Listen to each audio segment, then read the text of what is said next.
Hi everyone, it's Dr. Anna Falkowski here. This is video part 2 on my keto experiment. And today I wanted to talk to you a little bit about what exactly is the keto diet, because this is a really common question if you're wondering, what the heck is keto? So the way you want to think about the ketogenic diet is that it is a high fat, low carb, and moderate protein type of diet. And when I say high fat, don't get confused with it being sort of the unhealthy fats diet. This is really a focus on all the healthy fats that your body requires to make healthy hormones, to have optimal brain function, amazing performance, great energy, and so on. It's what really feeds your skin, hair, and nails, and it helps your cells communicate with each other. So that's really what we're focusing on in this diet. And the other thing I want to mention is that most people are what we would call sugar burners. So through a constant supply of glucose in the diet, and glucose comes from anything that's a carbohydrate, including fruits, vegetables, grains, pastas, crackers, and so on. We usually supply ourselves with so much glucose that is the primary fuel source for our bodies. And our bodies really likes that because it's a really easy way to get energy and quickly convert it into movement. And we can store the extra glucose as glycogen, and of course the extra glucose as fat stores. And this is one of the big problems in this day and age, is too much glucose and not enough movement, or an unhealthy metabolism that doesn't really utilize the glucose properly. So through a ketogenic diet, what we're trying to do is convert people from being sugar burners into being fat burners. So our bodies do inherently know how to burn fat as fuel, but it's just not the preferred method. So in order for our body to use fat as fuel efficiently, what has to happen first is we have to not have a constant supply of glucose. We have to not have a supply of glycogen, which is that storage form of glucose. And then next, our body will be able to burn our fat, turn them into a molecule called a ketone, and then use that ketone as an energy source in the body. And this is the whole idea of putting your body into ketosis. We first deprive you of all the glucose, we deprive you of all the glycogen, and then we start forming ketones in the body through both your nutritional fat, which is the one that you're ingesting, and through your body fat, which is the one that you're storing. So this is where it becomes a very interesting and effective diet clinically, because obviously if we're able to put your body into more of a fat burning state, it allows you to burn the excess fat on the body. It allows you to be a more effective athlete because it means that you're able to use the fat that you're consuming nutritionally as a good fuel source, and that way you're not bonking out after you run out of all of your glucose and glycogen stores. And this is why the keto diet is also used a lot with endurance athletes. It also allows us to really keep our insulin levels nice and low. And we know that insulin is one of these hormones that has wreaked havoc on our systems.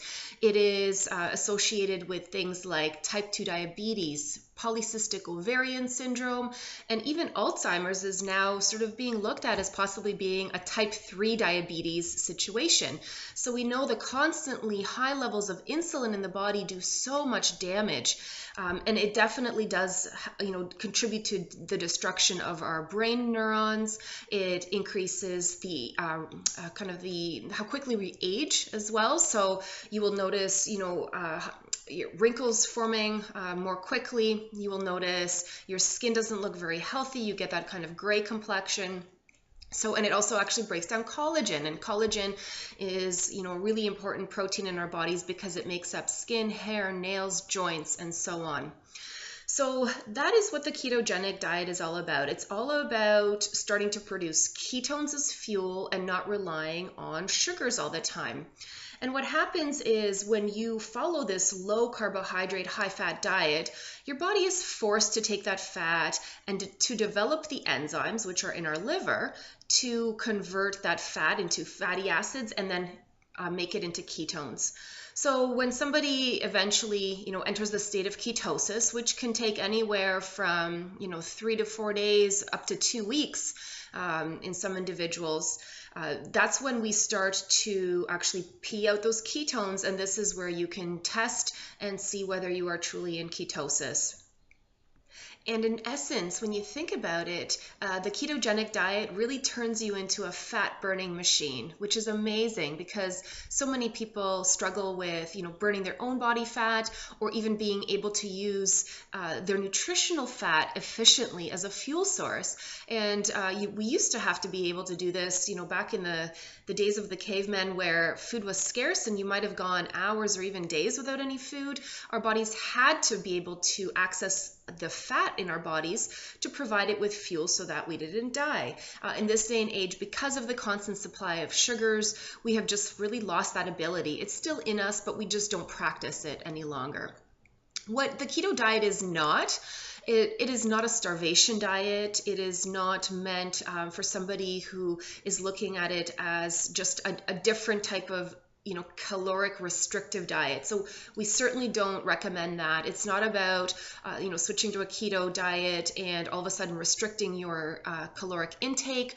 And it's not about developing bad eating habits and seeing how long you can go without food.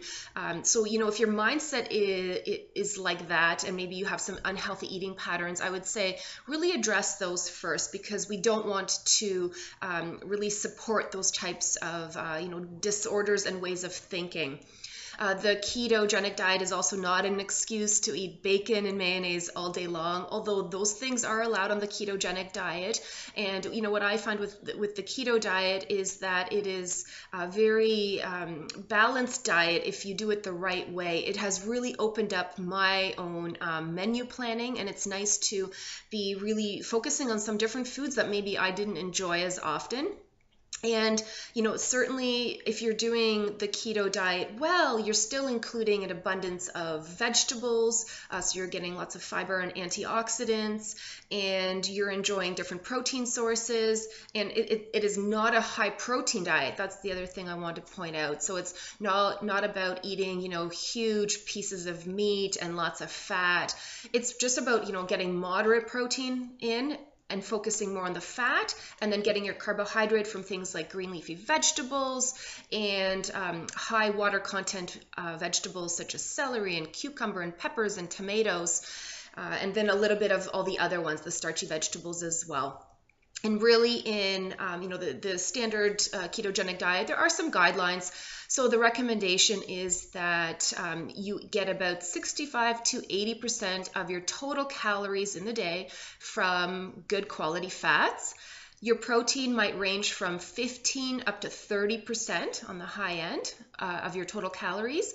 And then you're trying to keep your carbohydrates within the range of below 10% of your total daily intake. So for most people, that usually means keeping your total carbs below about 40 grams, or if you're tracking net carbs, which is total carbs minus fiber, then you're looking at about 20 grams of carbs or lower. Now, that being said, it's just a guideline. We are all individuals, and different things will work for different people. Some people can get into the ketogenic or ketosis state doing upwards of 50 to 60 grams. People who maybe aren't as active and they're not very efficient at moving back and forth between fat burning and sugar burning, they may need to keep their total carbs below 30. Now, it's always a good idea at the beginning to track these things. So, with the ketogenic diet at the beginning, I do use my Fitness Pal just to get an overview of, what did that day look like? Because you'll be surprised. It is, somewhat difficult to accumulate that much healthy fat in your diet if you're not used to doing it, or if you've had, a fat fear for a few years, and maybe you've really excluded a lot of fats from your diet. Then you're probably going to want to track it. That way you can build up your total fat intake that way. And lastly, I just want to mention what I might use a ketogenic diet for clinically with my patients. So I would do it either for weight loss, I would do it for polycystic ovarian syndrome, in somebody who might have a really strong family history of Alzheimer's, Parkinson's, or dementia, which is something that I'm looking at in my own family. I would do it with endurance athletes who are maybe looking to really optimize their performance. I'd be looking at it for somebody who maybe has felt that they have a sluggish metabolism and other things have not been working. Somebody who is experiencing a lot of cravings as well, and they just can't seem to get on top of their hunger, and they report just having, to eat every 2 hours and never feeling satisfied.